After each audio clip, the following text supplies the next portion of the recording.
બનાસકાંઠાના દાંતામાં પિતાએ જ પોતાની નવજાત બાળકીનો સોદો કરતા માનવતા શર્મસાર થઈ છે। જલોત્રા નજીકથી બાળકનું અપહરણ થયાની તપાસ દરમિયાન એલસીબીએ દાંતા પોલીસને મોટા આંતરરાજ્ય રેકેટના પુરાવા મળ્યા। ત્યારે પોલીસે બાળકીને વેચનાર પિતા દિનેશ રાઠોડ સહિત આ ગુનામાં સંડોવાયેલા 10 આરોપીઓની ધરપકડ કરી છે।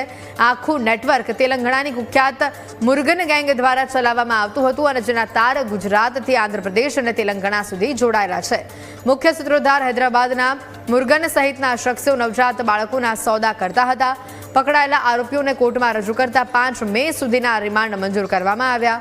હાલ પીઆઈ એસડી ચૌધરી આ આંતરરાજ્ય રેકેટ મામલે વધુ તપાસ ચલાવી રહ્યા છે। વડગામ પોલીસ સ્ટેશનમાં એક બાળકનો અપહરણનો બનાવ બનેલ, જે અપહરણના કામે બનાસકાંઠા જિલ્લા પોલીસની ટીમે અગાઉ 6 આરોપીઓ અરેસ્ટ કરેલ હતા।